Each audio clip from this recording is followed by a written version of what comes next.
Thank you for attending this month's Contract Administration Practice Group.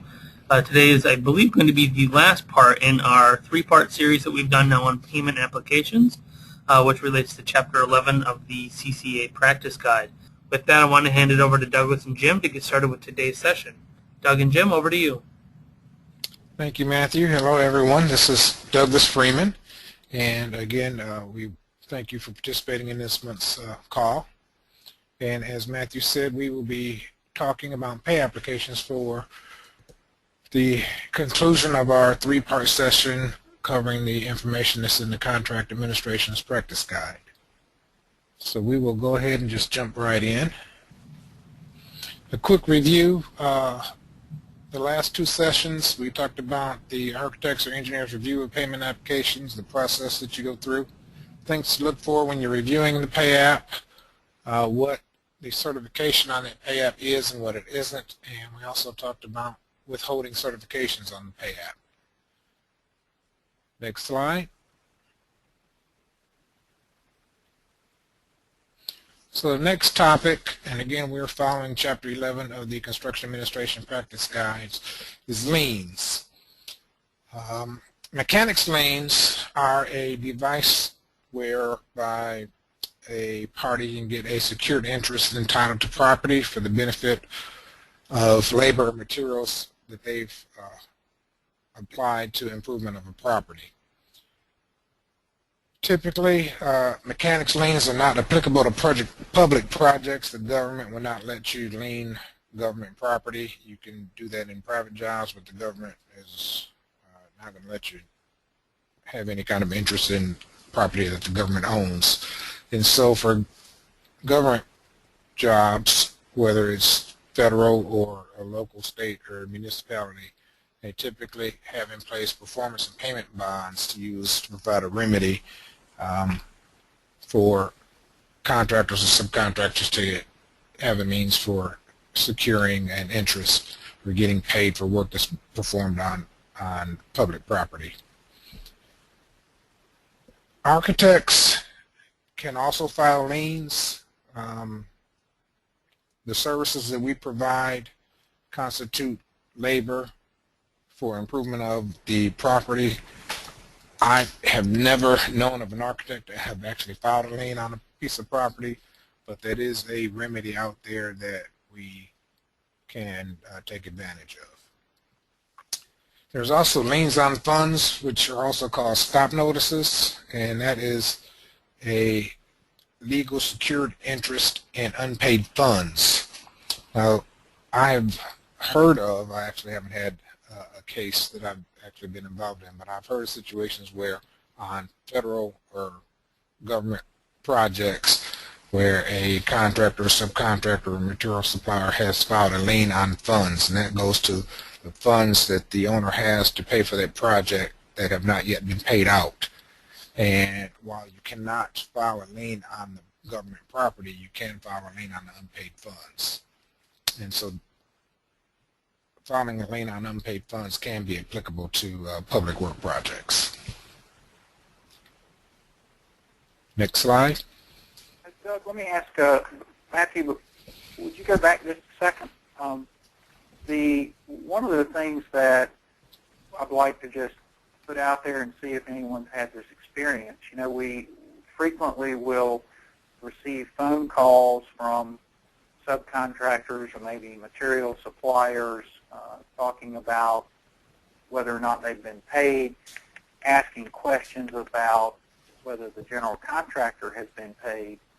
I'd just be interested in people's experiences, if anybody wants to share any about that process, because what Doug's talking about here in a lien is something that's very formal and isn't speculative like maybe a phone call about payment. But sometimes I think we maybe get a little concerned and perhaps pulled in some directions that maybe aren't as appropriate when we get those kinds of phone calls. I've had these experiences where, you know, we've had to say, if it's a lien, it's a legal document that's been processed through the right procedure, and that's a different thing altogether than a claim of non-payment. And we'll talk about claims here a little later, but I just wanted to put out there the question for anybody that's had any experience with that. Go ahead, Matthew. You can go to the next one. Thank you.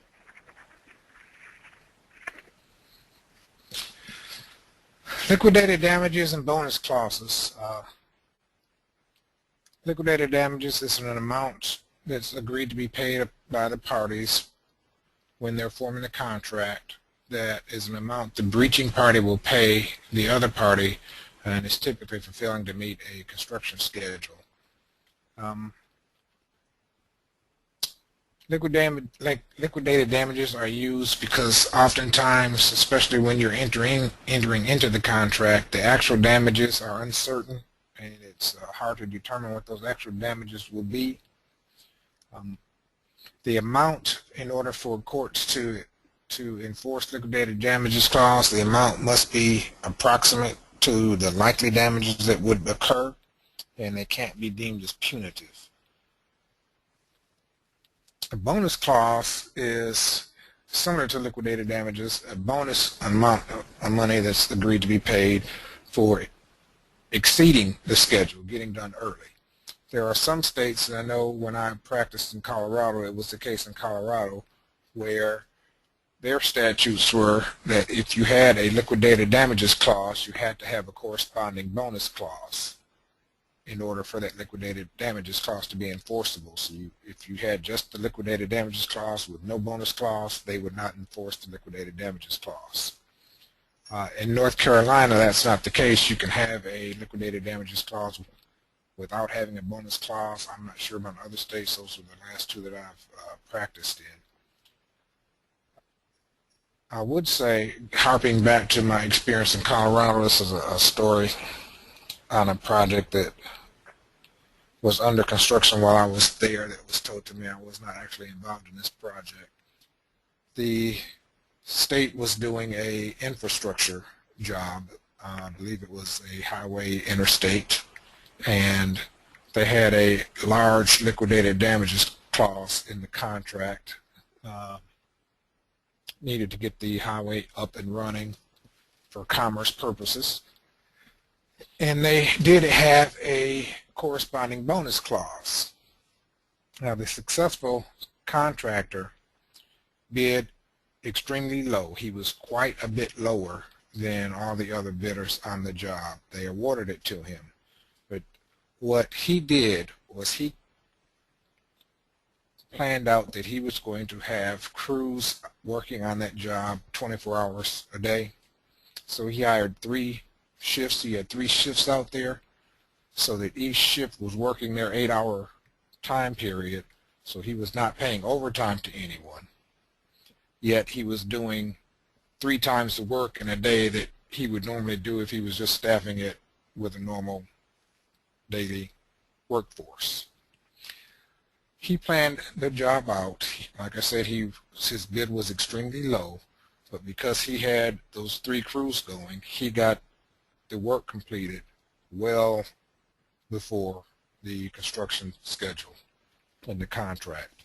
And so he was entitled to that bonus clause, and rumor has it was that his amount of payment that he got for the bonus clause was almost equal to the amount of the money that he bid for the project. So I like to share that story. I think he was a very creative and smart gentleman to have planned that out so that he could get that job and make money on it. We can go to the next slide.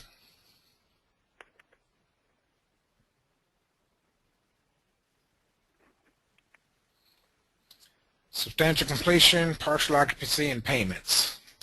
Just as with progress payments, when you acknowledge substantial completion or partial occupancy, owner takes partial occupancy, that does not constitute acceptance of work that has not been completed in accordance with the contract documents. So you still have punch lists, you still have corrections that can be made, work that you can note is not in conformance with the documents that needs to be corrected. At the time that you take partial occupancy or substantial completion, the retainage may be reduced. This is another point we talked before about at 50% of the value of the work being completed is an opportunity in most contracts where the retainage can be reduced. Also, when you get to substantial completion or the owner is taking partial occupancy, that's another point where retainage may be reduced. I've seen different clauses in different contracts where you reduce it to half or you reduce it to 2.5 times the amount of the work that's remaining on the punch list. So that's another opportunity for reducing retainage. As we said before, if you're going to reduce retainage, make sure you should get a consent and surety to partial release and reduction of retainage. And at substantial completion, you also need to kind of keep track, because typically in AIA contracts, there's clauses in there that the architect's services, substantial completion triggers a time period for when the architect services are to be complete. So if at substantial completion the contractor is taking extra long to get punch list items done, that could be an opportunity for the architect or engineer to request additional services, in which case the owner should be looking at going back to the contractor for compensation for those architect's additional services. I've also seen in some contracts where they will tie liquidated damages to completion of the punch list. So there'll be one liquidated damage amount for achieving substantial completion, and then a lesser amount typically for final completion or completion of the punch list. There are also some locations where, going back to the retainage line item, that, for example, North Carolina has talked about this, and I don't know that it has been implemented into law. Maybe, Doug, you can straighten me out on that. But if you use, for example, the steel erector or the steel supplier, we had some issues with retainage remaining out to the ends of the jobs, and some of the primary subcontractors going to our legislature and saying, no, this is really unfair, where there was no punch list on my steel, and we've been finished for 2 years in a large project with our retainage being held, or a percentage of our contract being held by the general contractor. And so they felt that they should be paid 100% of the value of their line item because they really didn't have any outstanding work or any work that may be an issue during the closeout of the project. So it depends on where you're working that those kind of regulations may be in effect as well. Yeah, Jim, go ahead. I was just going to say, were they able to do that in North Carolina? I'm not sure. I don't know that there's been any statute passed that addresses that. I know that I have worked on several projects where I've even gone to the owner absent or without a contractor or subcontractor requesting it and saying, this sub is done. There's not going to be any punch list. He's completed all his punch list work. We still got months to go on the project, and it doesn't make sense to hold his money. Let's reduce his retainage, reduce the retainage by an amount equal to what he's owed so that the contractor can go ahead and pay the sub. And I've yet to have a owner not agree to doing that.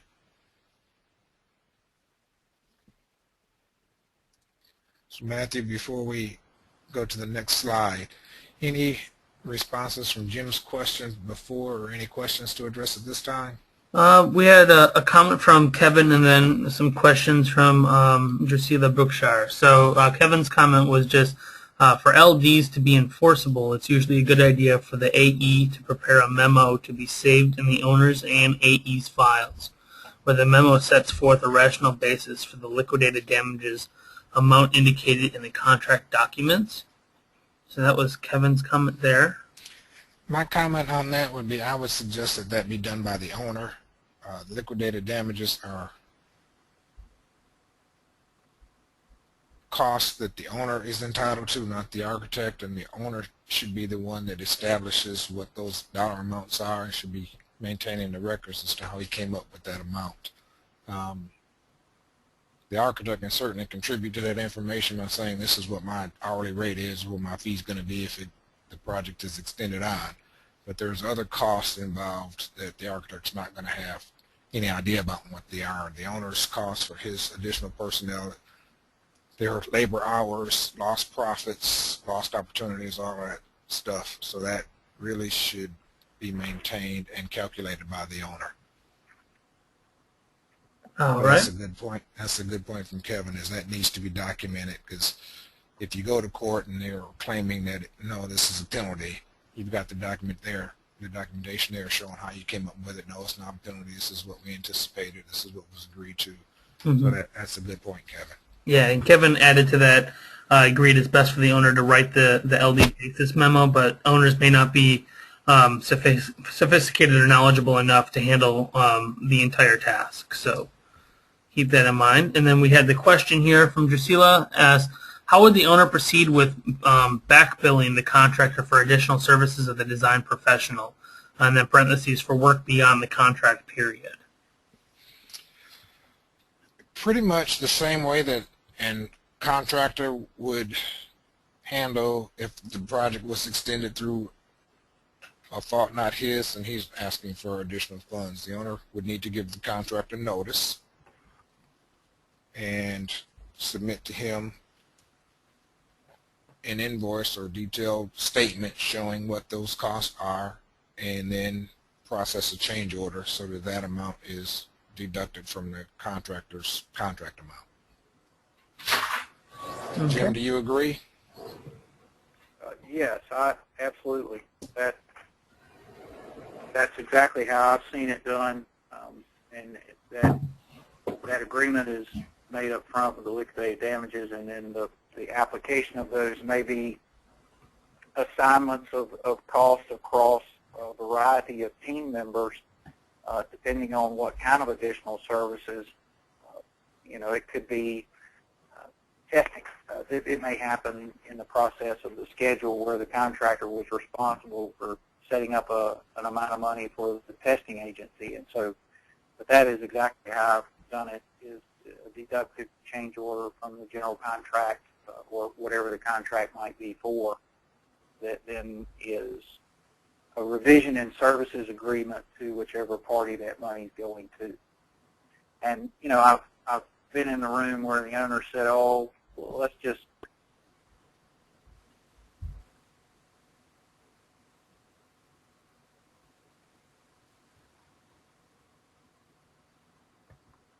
Did we lose Jim? Sounds like we might have lost Jim. That or maybe his recommendation was that the owners just stop the sentence in the middle and wait. I'm not sure. But hoping we get Jim back here. We did have a comment here, a couple from Kevin. I'm going to add in here before we get going, and hopefully Jim will be able to get back on the call. Kevin states that owners may be better off back charging the contractor for AE time when and if the contract documents specifically allow it. And he states that the new EJCDC 2013 C-Series document include in addition to LDs a provision for special damages that allow the owner to recover from the contractor costs of engineering and inspection forces employed on the project when the contractor runs beyond contract time for either substantial or final completion. Hey guys, sorry, I don't know what happened to my phone there. I'm back. All right. Sorry. Well, I guess, Jim, if you wanted to finish the comment you had, we can do that. And then I have no other comments on the table, so we can probably move on to the next slide then. No, I was done. Oh, all right. All right. Well, then we will, I think, move on and let you continue on the conversation here. So the final payment, that is when the owner has accepted the work and everything's complete.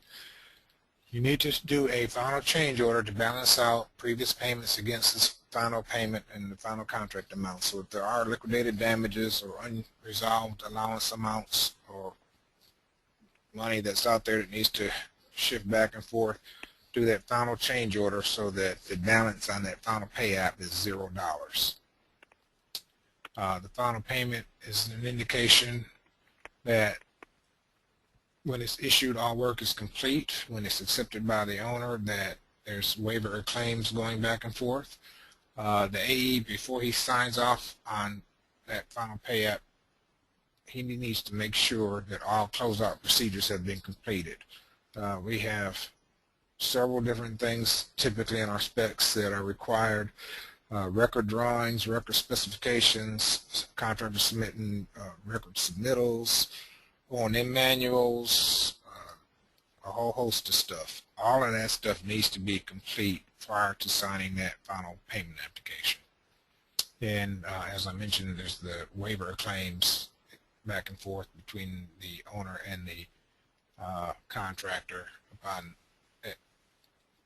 signing a final pay app, and the exception would be claims that were previously made that had not been settled, or any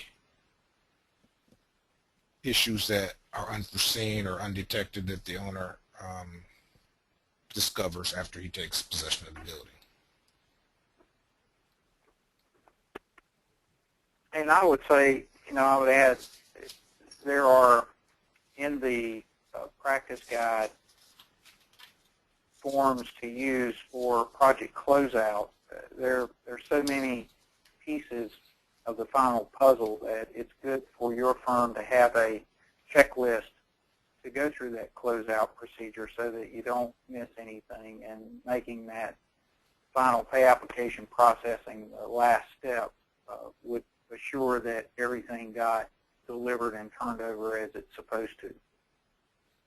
Yeah, I would agree. You certainly don't want to be in a position where you signed off on a final pay app and the contractor has failed to submit something that you may think is innocuous, but the owner finds very important, very useful, that he might need, and then he's looking at you saying, well, where is this information? You signed off on the pay app, and then he's found a claim against you for negligence because you signed off on the pay app and he hadn't gotten everything he was supposed to get during the closeout process. So those checklists are very useful, and you also need to make sure that you customize it for the job, because those closeout requirements can change depending on your owner and the type of project that you're doing. So we're halfway through, and the next section we were going to talk about some stories, share some stories on processing pay apps. We'd like to ask if anyone that's listening wants to share, that they feel free to let Matthew know, raise your hand or type your comment in the chat box, and let's share some experiences. And the next slide, Jim, I'm just going to turn it over to you. Okay, this is a real story. You cannot be too careful about certifying these applications and seeing with your own eyes what it is that you're actually certifying is there and should be paid for. You can have a trailer like this container that you see on the screen with boxes stacked to the ceiling, and I'm sure that some of you have had that experience where the back door is opened and it looks like the trailer is full, and the only way to verify that is almost an inventory process, which you are not engaged to do unless perhaps you have a job that is cost plus, and then that's a whole other kind of a contract. But in a typical project that's a lump sum, it isn't your obligation to do an inventory, but it is your liability when you certify an application for payment. And when you do so, and those products are not there, as Doug said a second ago, you can find yourself in a situation with your owner where they have a claim against you. for paying for something that they didn't receive. And I had an experience on a project where we had a contractor who, it's not quite this, he had a trailer on a site, and it did have light fixtures in it, and we did look at it. Someone from the firm saw the lights, and then unbeknownst to us, the contractor came in with his tractor and hooked it up to that trailer and took it to 2 other job sites. And these were high-end light fixtures that were for hospital work. And so you've gone, you've looked at the trailer, you've paid for the light fixtures. You don't go back and inventory that necessarily or go back and look in that trailer again. And so in a bit of time, enough time that this contractor was able to collect all 3 of those pay applications, he all of a sudden vanished. And actually, as the story unfolded, he left the country with the money. And so our firm found itself on the hook for these fixtures because we had certified that they were there and the owner had paid for them. And it was a real mess. So I share that to say, the undertaking of processing an application can have very serious implications even though you may not think so. In the end, it turned out pretty well because this contractor's wife was with him, and she came back into the country because the mother wasn't well, and the authorities found that out, so they were able to arrest her, and because they had caught his wife, and he came back, turned himself in. Anyway, it's an exciting thing that we do. So I can imagine a question would be, how do I protect myself after I've gone out to a job site and there's material stored on site and I see them and yeah, he's saying he's got 50 light fixtures and there's 50 light fixtures in the trailer. I counted 50 boxes and I sign off and certify on the pay app. And then 2 or 3 days later or overnight, he comes and he takes the trailer away and he takes the light fixtures away. What can I do to protect myself?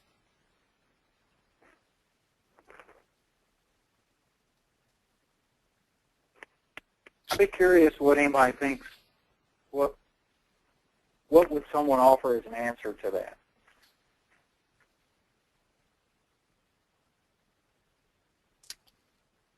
Anybody typing or raising their hand yet, Matthew? We don't have anything. Michael Johnson just indicated he would get insurance or have the item insured. Kevin says pay for stored materials only when the trailer has no wheels on it. So that's one way of doing it as well. I like that. Yeah, I love that. And then we did have one other comment here from John. Indicated type Q only on a GMP project with a CM. I'm not sure what a CM lowercase c. I certified amounts less than those applied for, and the contractor began claiming interest upon the uncertified amounts. I didn't find at the time, approximately 1998 or so, language in the construction contract preventing this. Was he in the right to do so regardless of whether the owner or a mediator arbitrator would find his claim to have merit?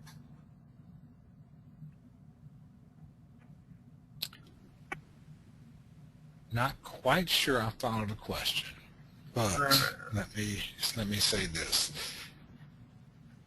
You should not under-certify payment applications, because if you do so, you are opening yourself up to liability in that manner, where a contractor or subcontractor can claim negligence on your part in denying them money that's due.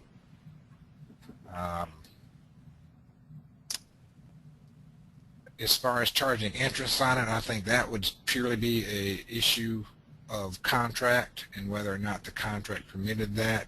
I would argue that if the payment was not due, then there's nothing to charge interest on. If the payment was due, then depending on your state and your state statutes and the language in the contract, that he may have been entitled to interest on those funds that he was entitled to that were being withheld from him.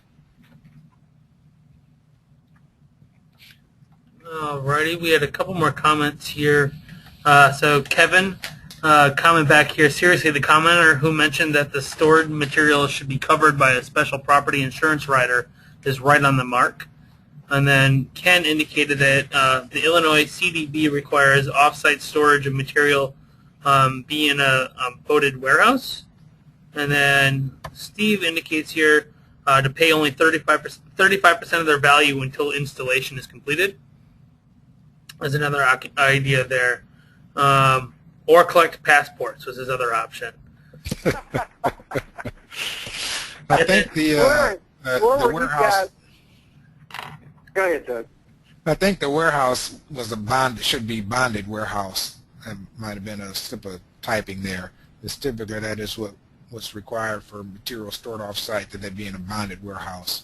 The insurance is a good idea, but the insurance isn't necessarily going to protect the architect. It may help protect the owner, but there still may be a claim coming to the architect for negligence and certifying payment for something that's not there. Let me suggest this. Photograph the items that are stored on site that have not yet been installed. Again, I would caution against the comment about only paying 35% until the items are installed. Have your schedule of values broken down so that materials and labor are separate. 35%, I'm assuming, is the thought behind that is that the 35% covers the labor to install them. That may be an incorrect assumption. It may be just save 35% so you got something in your back pocket. Again, I would caution you against under-certifying because there's risks associated with that. But if you have your labor and materials separated, you can go ahead and certify for the materials and then certify the labor once the stuff is installed. But photograph what's there so you can document that it was there at the time that you signed off on the payment application. So if someone tries to claim negligence, or you signed off on this, it's not there, you pull out your photographs that are date stamped with the proper date and time and say, here's my photograph, I was out there on this day, it was there, here's the photo documentation that it was there. So, and Doug, another thing, some of the things that we did after all this happened and we were that much the wiser, getting one of those shots with the trailer and the property so that you can confirm that it was there on the job, so you can have the door open and see the product and some part of the project behind it, so you confirm that it was on the site. We also started suggesting that for large values of stored material, if they were going to be on the site, that there be a separate release of liens documented from the bonding company if the project had a bond, and that there be a separate certificate of insurance for this material itself, which named the contractor, the material supplier, whoever wanted to have their name on it, and also added the owner as an additional insured. Now, like you said, that insures it back to the owner, but if you also have the communication with the bonding agency, then they are aware that it's there. And so we started using that kind of approach, and then and we set that up so that whatever the stored material was, we required this additional documentation if it was over the value of our deductible on our liability insurance.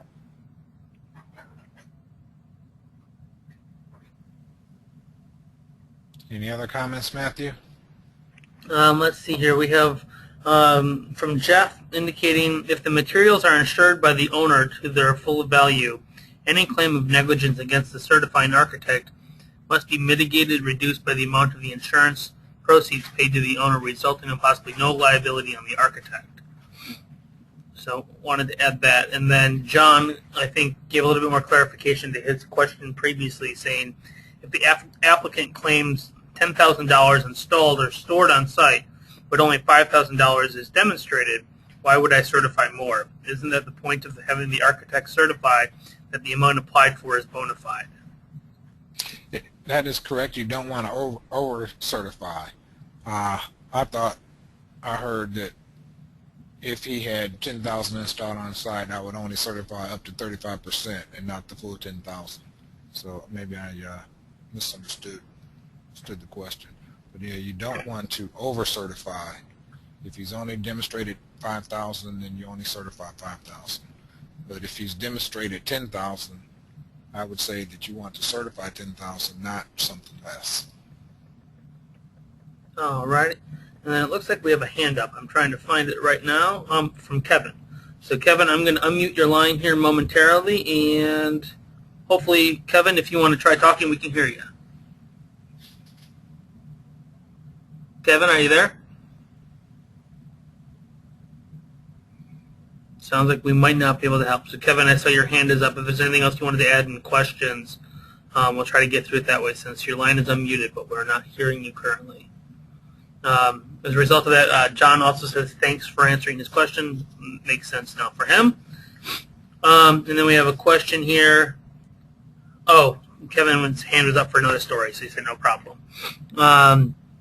We require, the question coming, our statement here, we require material and labor lines in the schedule of value. To apply for on-site stored material, we required photos of stored material with imprint, the date, request application date, and time on the photos. For off-site, we require above plus insurance certificates and invoice of the one item with big cost. And that comes from Kim Tiet, commenting on how I guess they handle this situation here.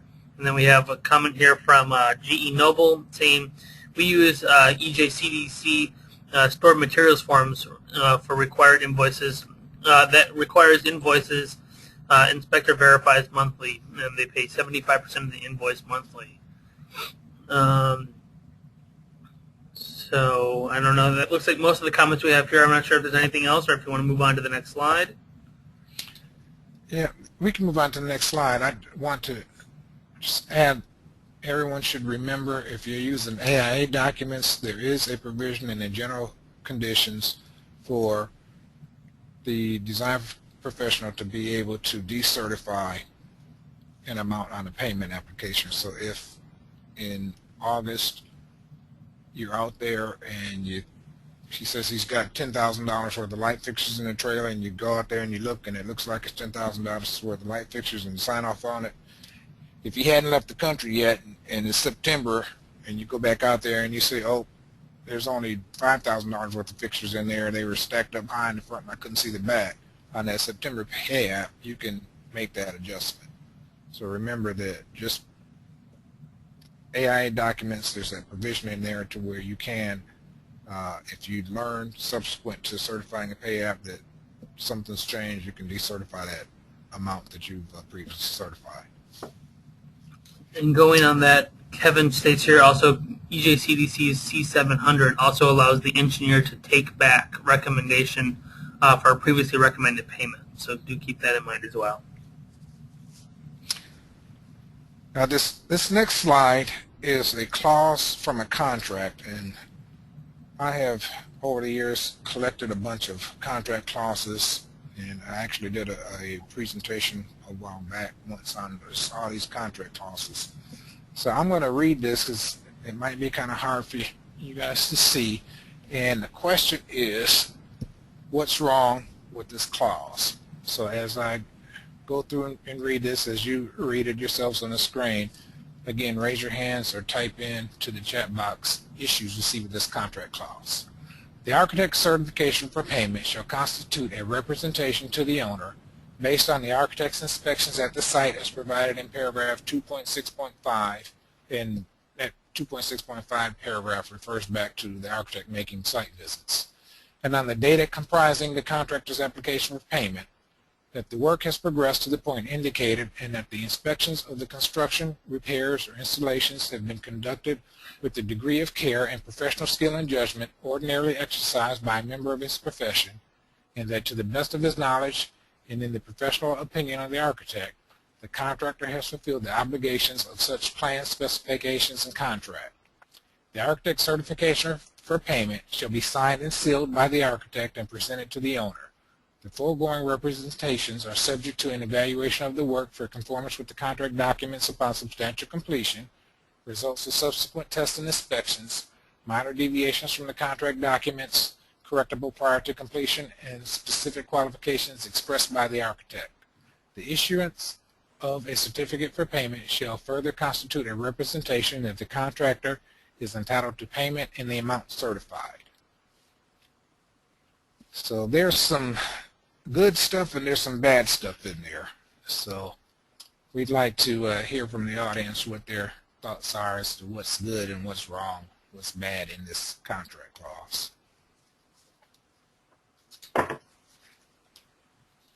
We have a comment here from Larry saying no need to repeat this as it is in A201. The word inspection should not be used except to refer to substantial or final completion inspections. I would agree with that. We all know about the court case that deemed inspection to mean that the architect had control over the site and thus increased his liability and responsibilities. And that's one thing. Kevin indicates unclear why this provision recites a store of standard of care. Also unclear why the architect's seal is required. Kevin, you get the gold star. That's the one that most people miss, is that in this clause it's requiring the architect to sign and seal the payment application. In most jurisdictions, and I know in North Carolina, your seal is to be placed on your work that's used for bidding or construction, and a pay app does not apply.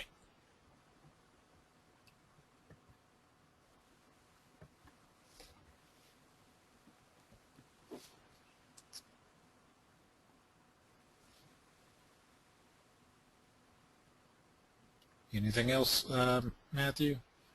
Oh, we have a big one here, quick, coming in from Drusilla.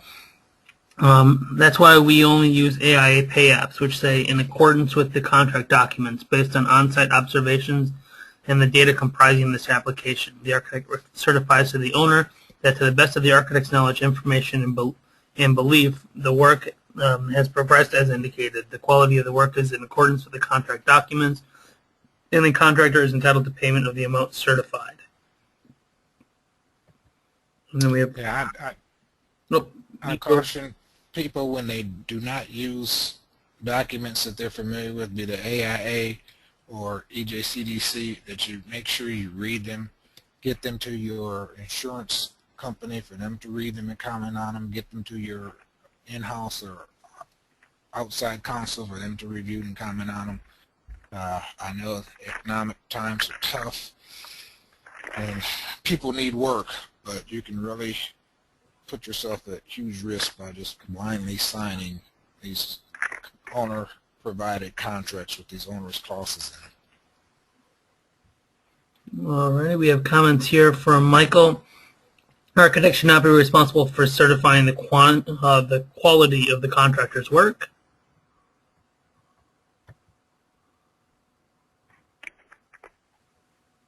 Yeah, the statement in here that has fulfilled the obligations of the contract. The contractors fulfilled the obligations of such plan specifications and contract. That's not your standard AIA language. That might be putting some additional risk in your court. And then Kevin points out here what he thinks is a good part is the provision allows the architect to include conditions expressed by the architect. And then we have a comment here from Bjorn indicating professional skill and judgment ordinarily exercised by a member of his profession is not defined.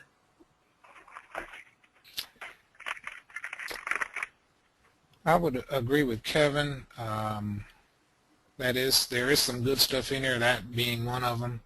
The professional skill and judgment ordinarily exercised by a member of his profession is standard legal term language for standard of care. That I would say is good stuff to have in there. You're only required to be average, basically. The standard of care is average, is what would the average architect do. And that's where that ordinary professional skill and judgment terminology comes from. Some of this language is similar or parrots the AIA language based on the part about subject to subsequent test and inspections and minor deviations from the contract documents. All that, some of that is kind of parroting or similar to your standard AIA language, and some of that language is good to be in there. So I found over the years, and like I said, I have read a lot of contracts and kind of save these clauses. They will make them sound very similar or sound like they're parroting AIA language, but then they'll twist or change a word or slip something in there. So you just need to be careful when you're going through contracts. Next slide. Alrighty, there was one additional thing Kevin pointed out here. Having the standard of care here has the potential to conflict with the main standard of care provision elsewhere in the owner-architect agreement. So that was one thing he also pointed. And Douglas and Jim will ask you here. Kevin has his hand raised to potentially add an additional story. Do we want to take that now, or is there an additional slide you'd like to do first? We can take that now. Alrighty, I'm going to try to unmute your line again here, Kevin. Hopefully it works this time, so give me just a moment. And Kevin, you should be unmuted. See if we can hear you.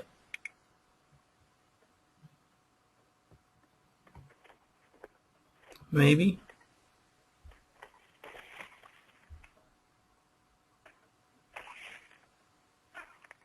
Alrighty, it sounds like we might still not be able to get control for Kevin's audio. Oh, he says he's still muted, but Kevin, I have you unmuted on my end, so it would be on your end if it's still muted here.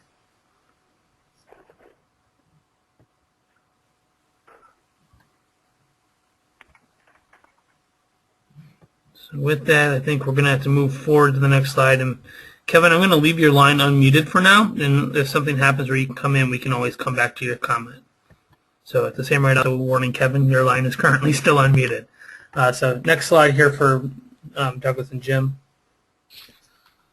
So this slide kind of talks about some of the exposures that you have when you're certifying payments. You're subject to claims by the prime contractor for under certification, where you recommend too little payment. You can be subject to claims by subcontractors for under certification. You can be subject to claims by sureties, and those typically would occur after a contractor's gone into default, but that would be for under certification, where you again have recommended too little payment, and the surety has to come in and take over, and then there's not enough money left to cover the work that's remaining. And you can also, well, that was over certification. I'm sorry, I jumped ahead of myself. So if you over certify and there's not enough money left to complete the work, you're certainly going to be subject to a claim from the surety company. If you under certify, and you, by under certifying, cause a contractor to have financial difficulties and fall into default, then you could be subject to a claim there. And then there's the claims from the owner for under certification, where again you recommend too little and the contractor goes into default, and then the owner files a claim against the architect for causing that default. And then again the over certification situation, where you certify funds and the owner is relying on your certification, and so he's paid more than he should have paid, and then there's not enough funds to complete the work. I did want to mention briefly, there's a New York case, and if anyone is really interested, they can shoot me an email and I'll give them more particulars in the site. They can go look up the case. But it was where the owner terminated the original contractor, and the owner demands that the surety come in and satisfy under the performance bond. So they entered into a takeover agreement between the owner and the surety, and the surety hired a contractor to complete the project. The new contractor that was completing the project identified numerous construction defects that were not identified by the architect. Now, the surety then argues that the items found to be defective had been certified by the architect as being complete and paid during the payout review process. So the architect was sued by the surety, claiming that the architect failed to fulfill his contractual obligations, and the surety was subrogated to the rights of the owner. And in that New York case, the surety prevailed, and the architect was found liable. There was a Delaware case that has some similar facts where the surety lost. I'd have to do a little bit more research into that one, but again, you can certainly be liable for under-certifying, over-certifying, and there's more than just the owner that's out there that you can be liable to. So it's surety, contractors, subcontractors, material suppliers as well. Next slide. Alrighty. I was just going to add, Matthew, while you're advancing that, you know, this is the part in the training and raising and feeding of the architect or engineer or design professional. You just don't get taught this part, and it's one of the things that I always take at the beginning of the project very seriously with my contractor to say, you're going to hate me doing this first pay application, but after that you're going to love me because it's going to be so easy, so fast, and so simple. But we're going to break this thing down in parts and pieces that you've never done before. And these are the reasons why. And, you know, if you can build that rapport early, it certainly will help you as the project moves through to completion. It allows you to do your job more quickly, more expeditiously, but more importantly, it reduces, I think, your exposure because you're able to be more accurate. And that's what Doug is coming to next. So as Jim alluded to on the next slide, we highlight a few areas that you can do to help minimize your liability. All right. I'm going to quick sneak in. Kevin typed out the entire story he was going to do with the phone muted. So I'm going to quick give that to you all while I then move to the next slide here. So Kevin states he had a resident project rep once who had a past experience. He was to be on a job that was to add an extra 2,000 feet of sewer line to 1,500 feet of sewer built the year before. When he went out to the site to start the work, he found the new line, in quotes, in place with manhole covers and patched pavement. But when he opened the last of the new manholes, he found only crushed stone below. Apparently the contractor had bribed the previous project rep and no pipe was installed, but a pavement patch and manhole covers were installed. An elaborate scam of sorts. Contractor had disappeared and so had the old product rep. Unfortunately, he does not have the end of the story. No idea whether the engineer was held liable for recommending payment on the case or the missing sewer line. But his moral of the story is that the AE should not rely exclusively on the product reps on site to ensure that the work is actually being built. So kind of a fun story there of the non-existing sewer line. So I think that may be actually even a little bit worse than an empty truck of light fixtures, but I'll move to the next slide, and we have a couple additional comments that I'll hold off till we get through the next slide yet. Maybe the same guy. I'll try to be brief on this next slide. One thing you can do is eliminate the duty to certify payments. So if you're not making that certification, then you don't carry that liability. That may not be very realistic, but if you've got a sophisticated owner that's got their own rep in addition to the design professional, that may be an option. As Jim alluded to earlier, demand a good and accurate breakdown of the schedule of values. That is invaluable. Use AIA documents, use EJCDC documents, documents that you're familiar with, documents that have been tested in court. This is another big one. Use experienced people. Make sure that the folks that you're using out in the field to make these determinations, make these judgment calls, have the experience to do it. And then lastly, be fair and be accurate. Again, don't under-certify and don't over-certify.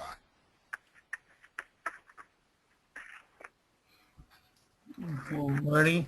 A couple comments here. Could someone send me the citations for the cases dealing with the under-certification and the surety takeover, etc.?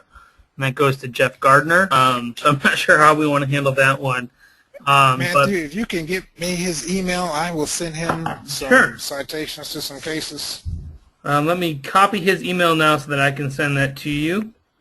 Alrighty. And then we have another comments here. One more question. How to handle the process of multiple signatures on change orders pay applications.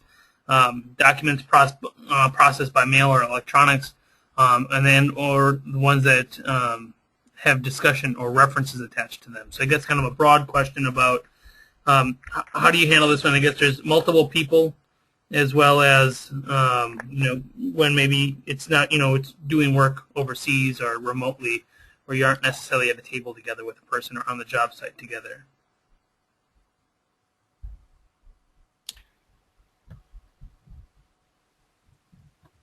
Jim, do you want to take the first shot at that, or do you want me to?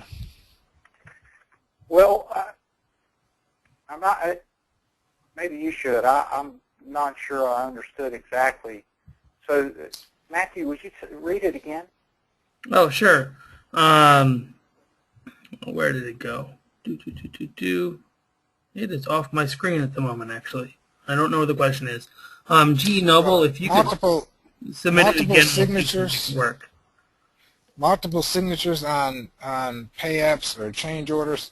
On change orders, you typically have to have the contractor, the owner, and the design professional sign those. On the pay apps, it's typically signed by the contractor before it's sent to the architect, and the architect signs it and then sends it to the owner. The owner may have some internal processes where they have people that have to sign it before it gets to accounting and a check gets cut. But I would just say make sure that the procedures are established and discussed up front and everybody understands what they are.